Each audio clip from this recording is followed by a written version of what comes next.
Hello everyone and welcome back to the CO2 Rundown. I'm your host Chad Owens. Happy Wednesday, midweek, peak of the week. We are in our groove. Lots of stories to go over today. But before we get into it, I'm going to say mahalo to Long's Drugs for all of their support of the show. Let's continue to support local and making Long's Drugs a part of our day. Let's dive on in to the CO2 Rundown.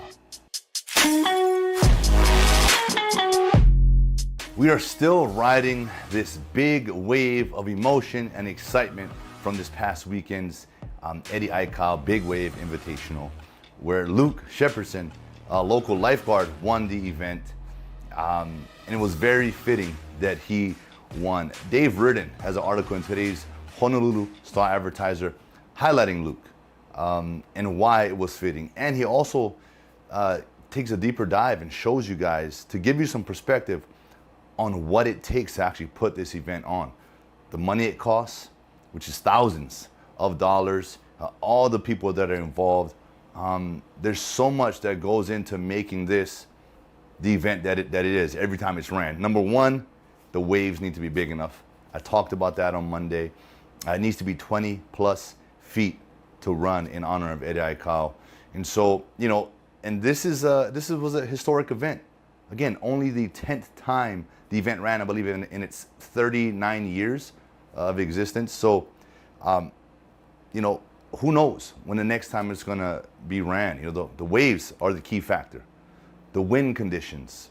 So it needs to be that perfect storm, I guess, if you will, for this thing to happen. And the money, the sponsorship dollars needs to be there. The support from local, you know, HPD, security, all the people that are involved, like I said, needs to be on board, and that all costs money. So make sure you guys take a look at this article, again, by Dave Reardon. He's highlighting the Eddie Aikau, and you know, it was such a historic event, such an amazing thing to be a part of and to witness, especially those that were there in person. Check it out. Our University of Hawaii Rainbow Warrior men's volleyball team hit the road for its first road trip of the season. They're headed to North Carolina, where they're going to play 3 teams, right? 3 games in 4 days, starting tonight against Queens. They later have Belmont Abbey and Bartuan. You know, Coach Charlie Wade said this is a great opportunity early in the season to sort of get these reps, get these road trip reps. And what do I mean by that? You know, for these young guys who's never really traveled like this before, it's about being efficient. You know, it's easy for a young guy who maybe that doesn't play as much to think, man, I'm going to become a tourist. I'm going to enjoy my time. And, you know, it's easy to fall into that. But that's where leadership comes in. And Coach Wade said he's, you know, sure the leaders on the team, the veterans, are going to lead by example. And that's key. And that's what makes us 2-time national champs.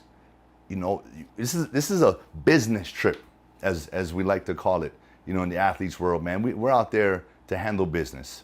I'm sure there'll be times to enjoy, you know, go and have a meal and sort of, you know, take in, you know, some of those things, the sightseeing and things like that. But, you know, we got to remain focused the entire time. You know, being an athlete, former athlete myself, we're on the road a lot. And, you know, all you want to do is, you know, go out and see, you know, something different, because when is the next time you're going to be here, right? Something that's kind of what goes to your mind. But that's as a young guy.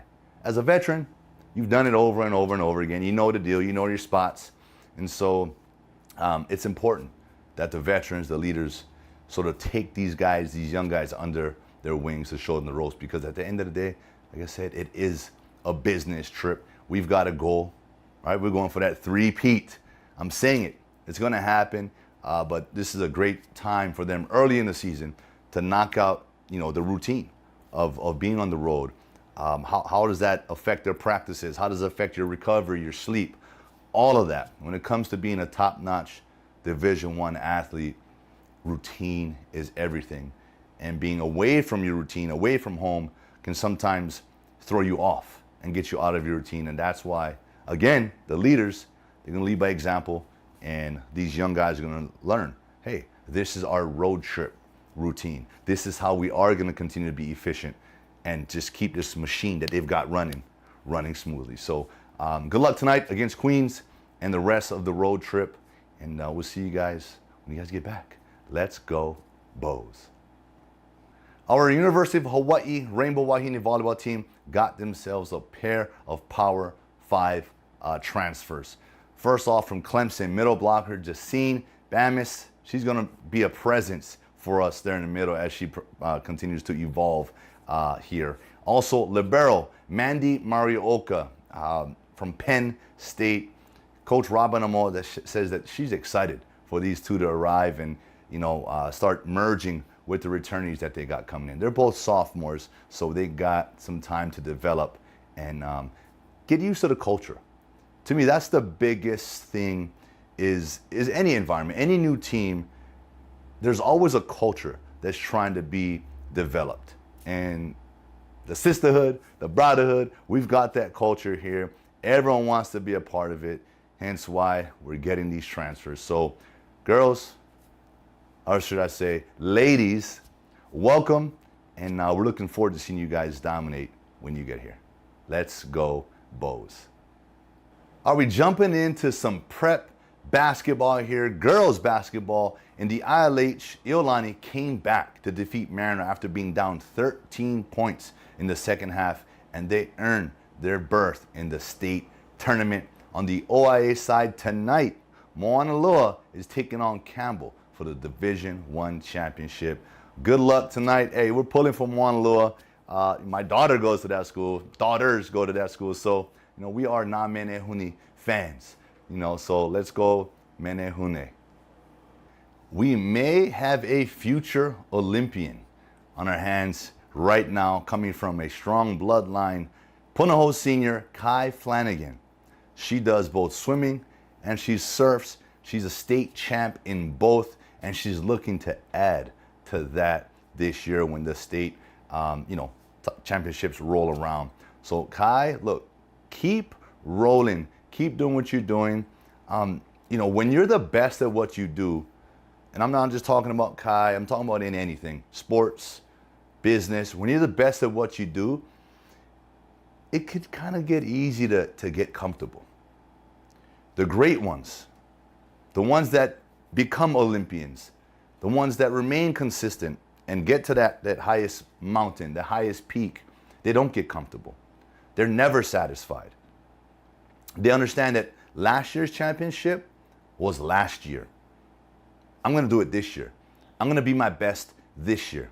I'm going to swim my best race this race, right? I'm going to surf my best session in this tournament, in this event, on this wave. Those are the great ones. And so that's just my little advice to Kai and to all athletes out there who are consistently winning. Yes, you are the best at what you do because I believe you've put in the work. You're willing to do the things that others aren't.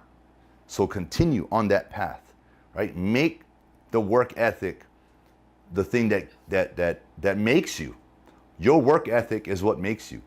The consistent efforts, and like I said, doing the things that others just won't do, making the sacrifices that others won't make. And that's what's going to allow you to keep winning and keep climbing. And through it all, remain humble. Try to bring up others with you. And, just enjoy the process, enjoy the time. So Kai, congratulations and good luck. Keep it going. And that is it for today's show. I want to thank you all so much for tuning in with me here on this beautiful Wednesday afternoon. It is midweek, and I hope you are in your groove because I'm feeling good myself. Look, I'm going to see you guys come Aloha Friday. Enjoy the rest of your day. Aloha.